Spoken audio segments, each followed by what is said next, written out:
Aquí está conmigo en la mesa del programa José Elías Romero Apis, como todos los viernes vamos a platicar con él. ¿Cómo estás, querido Pepe? Muy bien, mi querido Pascal, qué gusto saludarte de nueva cuenta en esta cabina. En esta mesa, aquí estamos. Oye, bueno, a ver, se quedó ahí un temita pendiente respecto de una desaparición en el estado de Jalisco de un empresario inmobiliario. Dice la Fiscalía de Jalisco dice que no es un secuestro y sin embargo las cuentas del empresario fueron vaciadas. ¿Qué te parece a ti? Bueno, por una reforma que hubo de manera reciente y que el llamado delito de secuestro pasó del Código Penal Federal a una ley federal especial para prevenir y combatir el secuestro, el secuestro dejó de ser una figura objetiva, que es una forma de privación de libertad, sea cual sea la razón, o aunque no haya razón. Puede ser una razón económica, sexual, vengativa, perturbada, etcétera. O puede ser una razón, como muchas veces se ve en las películas, para obtener una ganancia, un rescate. En las películas y en la vida real. Sí. Ahora bien, al hacerse ese cambio lo que hicieron fue complicarlo. Porque entonces no tienes ya que demostrar solamente la privación de libertad, sino el motivo que tuviste. Y que ese motivo es previo, no posterior. Que primero se te ocurrió secuestrarlo y luego, ya viendo que lo tenías, pues me parece que este tiene dinero, voy a pedir algo. ¿Y ahí ya no sería secuestro, en ese caso? Lo llaman secuestro, pero ya complica a las fiscalías. Y entonces, o sea, ¿tiene que ser previo el motivo? Tendría que ser previo y no sobreveniente. Sí.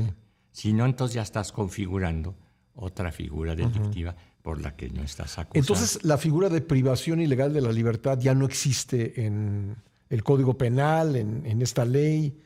Existen otras formas de privación de libertad, sí. La que realiza una autoridad, la que realizan los padres de familia que no están autorizados para retener a los hijos o que privan al otro padre de la convivencia, sí. etcétera, ¿verdad? Pero en estricto rigor la complicaron. En lugar de facilitar. Son esas reformas que se hacen a veces por razones populares o populistas. Sí, para decir, ya tenemos una ley contra el secuestro. Contra el secuestro. Y ya con eso se va a resolver el problema. Digamos lo que ha sucedido con el feminicidio. Sí. Que en lugar de tratarlo como un homicidio, y que es mucho más sencillo para las fiscalías castigar al responsable, lo complicas con una serie de cuestiones tan terribles como, por ejemplo, el odio. Dice la ley motivos de odio. El odio no se puede probar. El odio, el amor son figuras sentimentales, subjetivas, que no se pueden llevar a una mesa de pruebas. ¿Y a poco una fiscalía, en este caso, tiene que decidir a esta persona la voy a procesar por feminicidio y no por homicidio? Tendría que decidir. ¿Tendría que decidir? Sí, ahí tiene la opción. Fíjate, pero no puede hacerlo simultáneamente por las dos. Bueno, podrías hacerlo, ¿verdad? Pero yo me iría, si yo fuera fiscal todavía, me iría por consignar siempre por homicidio y luego puedo subirlo a feminicidio. De todas maneras, las cuentas van a quedar casi iguales.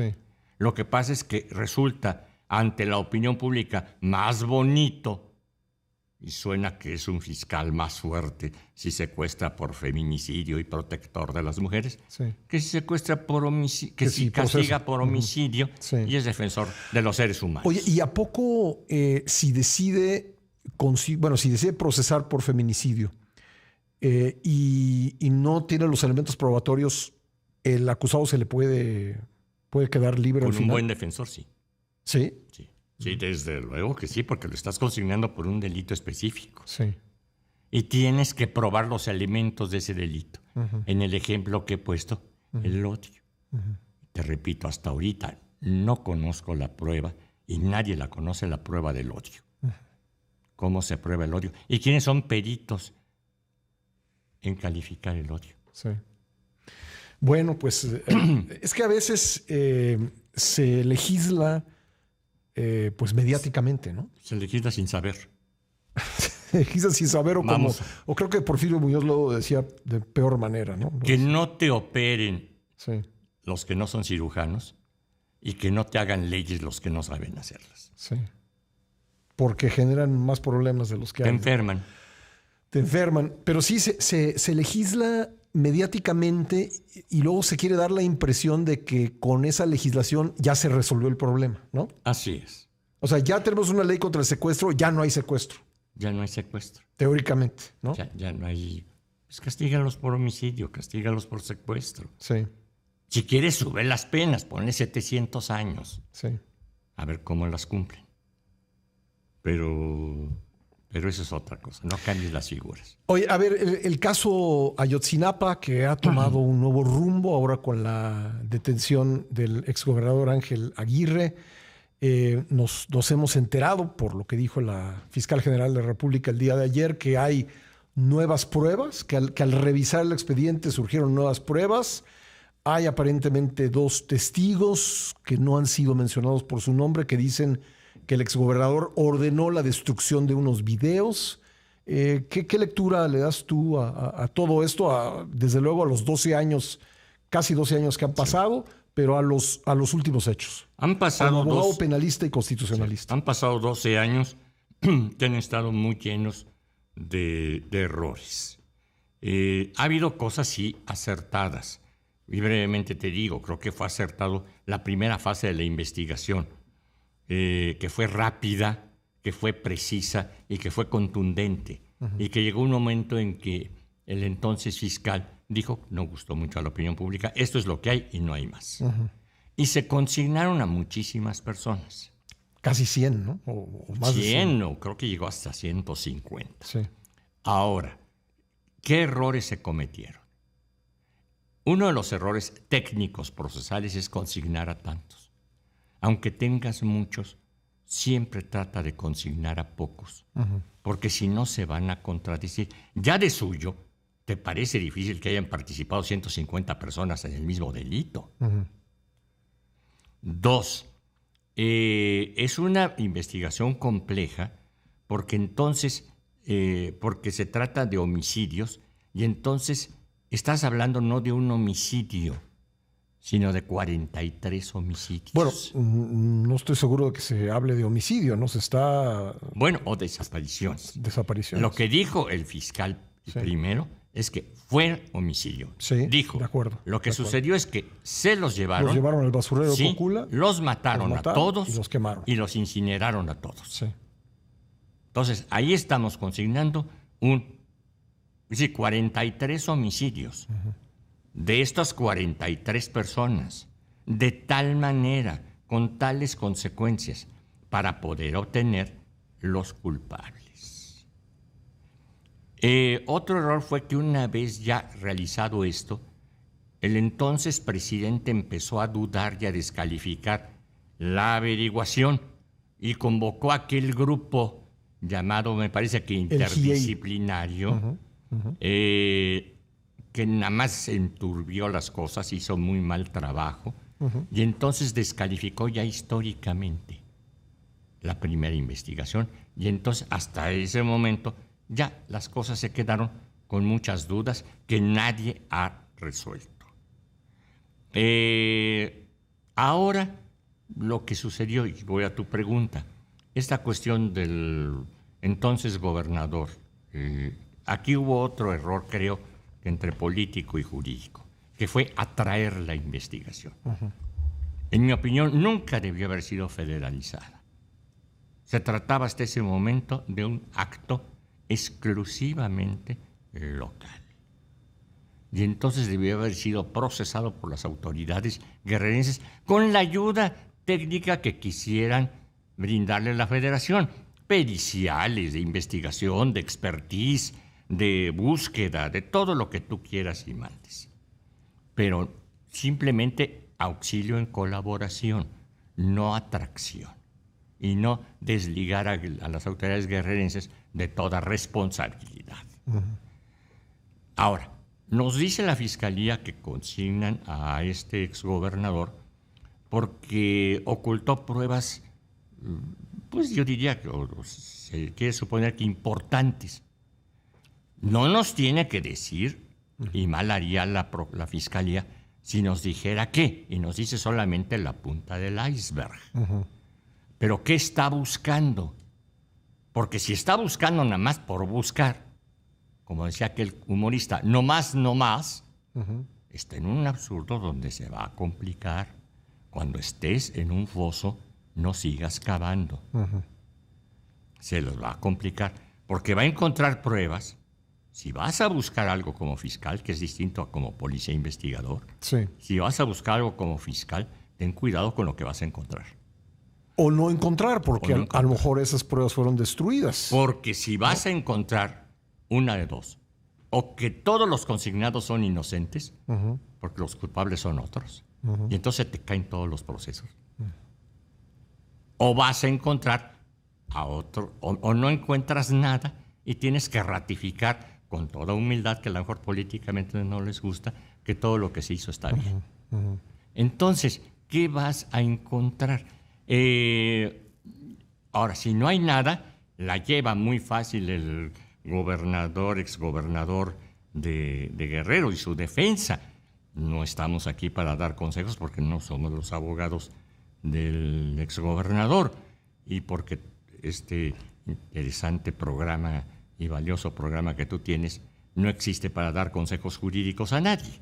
No es un bufete de consultoría jurídica, pero la llevaría fácil si no hay un propósito que, repito, no tiene por qué decirnoslo la fiscalía, pero supongo que nos está diciendo algo interesante, que tiene algo interesante y no simplemente lo que nos dice su boletín. A ver, vamos a hacer algunos supuestos. Sí. Esos videos existían. Sí. El señalado, el exgobernador de Guerrero, entonces gobernador del estado, son supuestos. Sí. Le pidió a sus subalternos que destruyeran los videos. Sí. Quien quiera que haya sido, los destruyó. Los destruyó, correcto. ¿En qué situación procesal estamos? Es vital, diría yo, esos videos muestran los 43 homicidios. Pero es que no los vemos. Pues no, es un video de la calle. Pero no lo vemos. Esos muestran los 43 incineraciones. Esos muestran a los 43 o los que hayan sido homicidas e incineradores. Muestran otros culpables. O es un video, es decir, que a lo mejor hizo mal la autoridad en no entregarlos, pero son tan esenciales. Si se está investigando un homicidio, o simplemente dicen lo que pasó en la calle. Porque nunca se negó, primero, que se los llevaron. Que se llevaron los autobuses. Sí. Así que los malos se los llevaron. Los llevaron a otro lugar donde los ejecutaron y los incineraron en Cocula, Guerrero, en el basurero llamado de Cocula. Estoy hablando de memoria, yo no estuve cerca del caso. Eso lo dice el video. Lo hayas ocultado o no lo hayas ocultado, ¿te sirve para el caso o no te sirve? ¿O te sirve políticamente? ¿Te sirve de veras políticamente? Porque yo puedo ser Vamos a ver qué dicen los padres. Sí. Porque la primera reacción que vi en los medios, y gracias a las notas tan importantes que hizo el equipo de Excelsior, hoy publicadas, firmadas por Andrés Becerril, por Raúl, por Rolando, nos dicen que los padres pues no sienten mucho entusiasmo con esto. Y a lo mejor no lo sienten por lo que estamos diciendo en esta mesa, porque es un video de la calle y no es un video de los hechos. Claro. A ver, como digo, puedo ser mal pensado y pensar que esta detención no tiene que ver con profundizar la investigación ni con encontrar el paradero de los muchachos, sino tiene que ver con dar un golpe mediático encarcelando a un exgobernador que en su militancia política ha estado en partidos distintos que el que gobierna el país. Sí. ¿Qué te parece? Pues pudiera ser una cuestión mediática, pero con todo respeto, el exgobernador Aguirre, no lo digo con menosprecio, no es nada en la política mexicana. Es como se dice, pues un perro flaco que encarcelarlo no te da un solo voto y liberarlo no te lo quita. Entonces, si esto es un truco político, pues es un truco político vano. Y si es una cuestión legal, quiero suponer, si hay lógica legal en la Fiscalía, es que hay algo importantísimo que no nos lo están diciendo ahorita, y que lo dirán, y se lo dirán al juez en su momento. En su momento. Entonces hay que esperar eso. Si nada más es porque el video de la calle lo ocultó, pues eso no sirve para nada. Ese video no sirve para nada. Ni siquiera el hecho de que lo haya ocultado. Bueno, eso da lugar, si es que mintió de que no tengo videos, a un delito muy menor, que es falsedad de declaraciones judiciales. ¿Y la destrucción del video, si es que la ordenó? Pues repito, era prueba esencial. ¿De qué es prueba esencial? Contéstame, fiscal, ¿de qué era prueba esencial? Bueno, pues habrá que esperar entonces a que conozcamos los detalles de por qué está procesado Ángel Aguirre.